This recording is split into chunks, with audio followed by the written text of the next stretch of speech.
శ్రీ మహాగణాధిపతయే నమః, శ్రీమాత్రే నమః. మాచిరాజ్ భక్తి ప్రేక్షకులందరికీ నమస్కారం. ఈనాటి దినఫలం కార్యక్రమంలో ముందుగా నేటి పంచాంగ వివరాలు పరిశీలిద్దాం.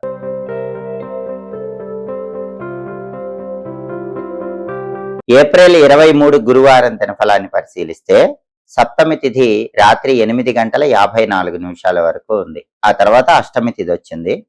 అలాగే పునర్వసు నక్షత్రం రాత్రి 9:01 వరకు ఉంది.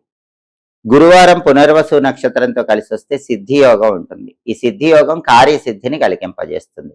అంటే 12 రాసుల వాళ్ళు ముఖ్యమైన పని మీద బయటికి వెళ్ళినా, ముఖ్యమైన ప్రయాణాలు చేసినా ప్రయాణాల పరంగా విజయం చేకూరుతుంది. పనులన్నీ దిగ్విజయంగా పూర్తి చేసుకోవచ్చు. అలాగే రాశి చక్రం చాట్లో గ్రహాల స్టేటస్ తీసుకుంటే గురువారానికి పునర్వసు నక్షత్రానికి రెండిటికి అధిపతి అయిన గురువు మిథున రాశిలో, బుధుడి ఇంట్లో, శత్రువింట్లో ఉన్నాడు. కాబట్టి ఆర్థిక వ్యవహారాలు నిర్వహించేటప్పుడు కొంచెం 12 రాసుల వాళ్ళు ఆలోచించి నిర్ణయాలు తీసుకోవాలి. అలాగే సాంఘిక కార్యక్రమాలు, సేవా కార్యక్రమాలు నిర్వహించే వాళ్ళు కూడా ఈ సాంఘిక కార్యక్రమాల్లో, సేవా కార్యక్రమాల్లో నిర్ణయాలు తీసుకునేటప్పుడు, ధనాన్ని ఖర్చు పెట్టేటప్పుడు 1కి 10 సార్లు జాగ్రత్తగా ఆలోచించి నిర్ణయం తీసుకోవాలి. అలాగే పెళ్లి సంబంధాలకు వెళ్ళేవాళ్ళు, పెళ్లి చూపులు చూసేవాళ్ళు, సంబంధాలు నిశ్చయం చేసుకునేటప్పుడు కూడా 1కి 10 సార్లు ఆలోచించి నిర్ణయాలు తీసుకోవాలి. ఎందుకంటే గురువు శత్రువు ఇంట్లో ఉన్నాడు కాబట్టి, బుధుడి ఇంట్లో ఉన్నాడు కాబట్టి ఈ జాగ్రత్తలు తీసుకోవాలి. అలాగే నక్షత్ర బలాన్ని బట్టి కొన్ని ముఖ్యమైన పనులు చేసుకోవచ్చు. ప్రధానంగా పునర్వసు నక్షత్రం ఉంది కాబట్టి నామకరణం, సీమంతం కార్యక్రమాలు నిర్వహించుకోవచ్చు. అలాగే కొత్త విద్యలు ప్రారంభించడానికి కూడా పునర్వసు నక్షత్రం అనుకూలిస్తుంది. అలాగే దేవతా పూజలు, వ్రతాలు ఆచరించడానికి కూడా పునర్వసు నక్షత్రం విశేషంగా అనుకూలిస్తుంది. తీర్థయాత్రలు చేయటానికి, ముఖ్యమైన ప్రయాణాలు చేయటానికి ఈ నక్షత్రం విశేషంగా సహకరిస్తుంది. విదేశీయాన ప్రయత్నాలకు అనుకూలం. అలాగే పునర్వసు నక్షత్రం ఉంది కాబట్టి బండి కానీ, కారు కానీ కొనుక్కోవటానికి, కొత్తగా కొన్న వాహనాలు నడపటానికి ఈ పునర్వసు నక్షత్రం అనుకూలిస్తుంది. అలాగే తీర్థయాత్రలు చేయొచ్చు, దైవ దర్శనాలు చేసుకోవచ్చు. నూతన వస్త్రాలు, ఆభరణాలు ధరించడానికి కూడా ఈ నక్షత్రం చాలా మంచి నక్షత్రం. అలాగే రకరకాల విద్యలు నేర్చుకోవటానికి కూడా ఈ నక్షత్రం విశేషంగా సహకరిస్తుంది. గృహారంభం, గృహప్రవేశం ఇటువంటి కార్యక్రమాలు కూడా చేసుకోవచ్చు. ఇంటికి తలుపులు పెట్టడానికి కూడా పునర్వసు నక్షత్రం చాలా మంచిది. పునర్వసు బలాన్ని బట్టి ఈ పనులు చేసుకుంటే 12 రాసుల వాళ్ళకి అదృష్టం చక్కగా కలిసి వస్తుంది. అలాగే ఈనాటి దినఫలం కార్యక్రమంలో 12 రాసుల వాళ్ళ రాశి ఫలితాలు ఎలా ఉన్నాయో ఇప్పుడు మనం పరిశీలిద్దాం. ముందుగా మేషరాశి. మేషరాశి వాళ్ళకి ఈరోజు వ్యాపారాలు కొద్దిగా స్తంభిస్తాయి. వ్యాపారాల్లో ఒడిదుడుకులు పెరుగుతాయి. అటువంటప్పుడు స్థిర చిత్తంతో ముందడుగు వేసే ప్రయత్నం చేయాలి. సమయస్ఫూర్తితో వ్యాపారాన్ని ముందుకు తీసుకువెళ్లే ప్రయత్నం చేయాలి. అలాగే ఈరోజు ప్రధానంగా రవాణా సంబంధమైనటువంటి వ్యవహారాలు, రవాణా సంబంధమైనటువంటి వ్యాపారాలు అంటే ట్రాన్స్పోర్ట్ బిజినెస్ చేసే మేషరాశి వాళ్ళకు కూడా కొద్దిగా ఒడిదుడుకులు ఉంటాయి. సమయోచితంగా వ్యవహరించడం మంచిది. తదుపరి వృషభ రాశి. వృషభ రాశి వాళ్ళకి ఈరోజు అనేక రకాలైనటువంటి వస్తువులను కొనుగోలు చేసే అవకాశాలు ఎక్కువగా ఉన్నాయి. వస్తువులు కొనుగోలు చేయటం పట్ల ఎక్కువగా ఆసక్తిని ప్రదర్శిస్తూ ఉంటారు. అలాగే కుటుంబంలో కొన్ని సమస్యలు ఎదురైనప్పటికీ వృషభ రాశి వాళ్ళు వాళ్ళ తెలివితేటలతో, సమయస్ఫూర్తితో ఆ సమస్యలన్నీ కూడా పరిష్కరించగలుగుతారు. తదుపరి మిథున్ రాశి. మిథున్ రాశి వాళ్ళకి ఈరోజు మృష్టాన్న భోజన ప్రాప్తి యోగం ఉంది. బ్రహ్మాండమైనటువంటి రుచికరమైన భోజనాన్ని స్వీకరించే యోగం ఉంది. అలాగే కార్యసిద్ధి, అనుకున్న పనులు అనుకున్నట్లు పూర్తవుతాయి. వాహన యోగం ఉంది. బండి కానీ, కారు కానీ కొనుక్కోవడానికి చేసే ప్రయత్నాలు అనుకూలిస్తాయి. తదుపరి కర్కాటక రాశి. కర్కాటక రాశి వాళ్ళకి ఈరోజు సామాన్యమైన ధనలాభం కలుగుతుంది.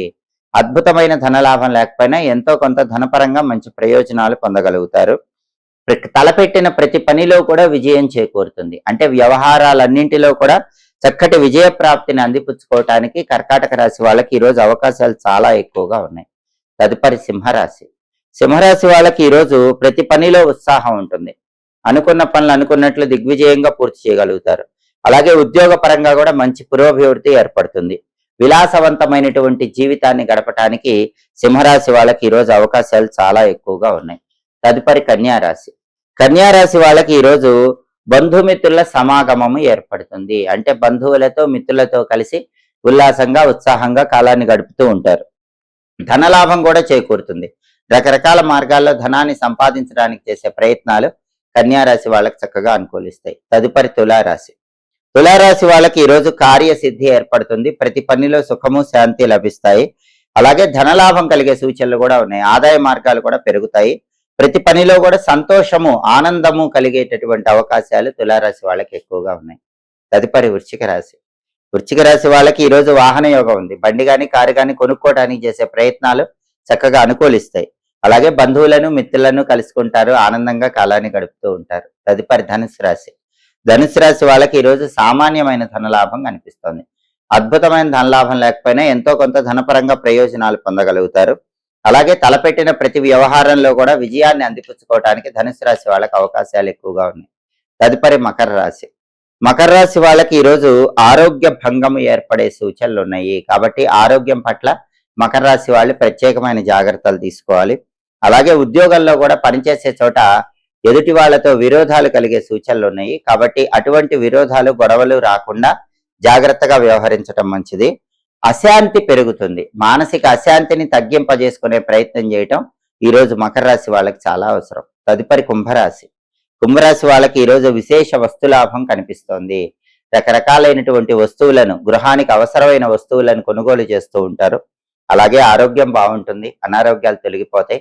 శుభ కార్యక్రమాలు నిర్వహించడానికి చేసే ప్రయత్నాలు కూడా కుంభరాశి వాళ్ళకి చక్కగా అనుకూలిస్తాయి. తదుపరి మీన రాశి. మీన రాశి వాళ్ళకి ఈరోజు వ్యాపార పరంగా సామాన్యమైన లాభం ఉంది. అద్భుతమైన లాభం లేకపోయినా వ్యాపారం చేసే మీన రాశి వాళ్ళు ఎంతో కొంత లాభాన్ని ఈరోజు పొందగలుగుతారు. అలాగే ప్రధానంగా ఈరోజు ప్రతి పనిలో కూడా సుఖము శాంతి సౌఖ్యము లభించే యోగము మీనరాశి వాళ్ళకి ఎక్కువగా ఉంది. 12 రాశుల వాళ్ళు అనుకున్న పనులు అనుకున్నట్లు పూర్తి చేసుకోవాలంటే ఈ రోజుకు ఒక ప్రత్యేకత ఉంది. అదే గంగా సప్తమి. ఈ సందర్భంగా గంగాదేవిని, గంగామాతను స్మరించుకోవాలి. అప్పుడు కార్యసిద్ధి లభిస్తుంది. అందుకే ఓం విష్ణుపాద సంభూతాయై నమః అనే మంత్రాన్ని 11 సార్లు, ఓం హరవల్లభాయై నమః అనే మంత్రాన్ని 11 సార్లు చదువుకొని పని మీద బయటికి వెళ్ళండి. ఓం విష్ణుపాద సంభూతాయై నమః, ఓం హరవల్లభాయై నమః. ఈ 2 మంత్రాలు కూడా ఒక్కొక్క మంత్రం 11 సార్లు చదువుకొని వెళితే అనుకున్న పనులు అనుకున్నట్లు పూర్తి చేసుకోవచ్చు. అలాగే గురువారం కాబట్టి ఉదయం 6 నుంచి 7 మధ్యలో, మధ్యాహ్నం 1 నుంచి 2 మధ్యలో, రాత్రి 8 నుంచి 9 మధ్యలో గురుహోర ఉంటుంది. గురుహోర ఉన్న సమయంలో ఎవరైనా సరే ధనాన్ని బ్యాంకులో దాచిపెట్టుకుంటే మంచిది. శుభ కార్యక్రమాలకు సంబంధించిన చర్చలు కూడా గురుహోరలో చేసుకుంటే మంచిది. మొండి బాకీలు వసూలు చేసుకోవడానికి చేసే ప్రయత్నాలకు కూడా గురుహోర మంచిది. హోరాకాలం బట్టి పనులు చేసుకోండి. మంచి శుభ ఫలితాలు అందిపుచ్చుకోండి. ఇవి ఈనాటి దినఫలం కార్యక్రమంలో ముఖ్యమైన అంశాలు. మళ్ళీ తదుపరి దినఫలం కార్యక్రమంలో తిరిగి కలుసుకుందాం. ప్రతిరోజు 12 రాశుల వాళ్ళు రాశి ఫలితాలు తెలుసుకోవాలనుకుంటున్నారా? నక్షత్రాన్ని బట్టి ఎలాంటి పనులు చేస్తే అదృష్టం కలిసి వస్తుందో తెలుసుకోవాలనుకుంటున్నారా? యోగాన్ని బట్టి ప్రయాణాలు చేసేటప్పుడు పాటించాల్సిన పరిహారం తెలుసుకోవాలనుకుంటున్నారా?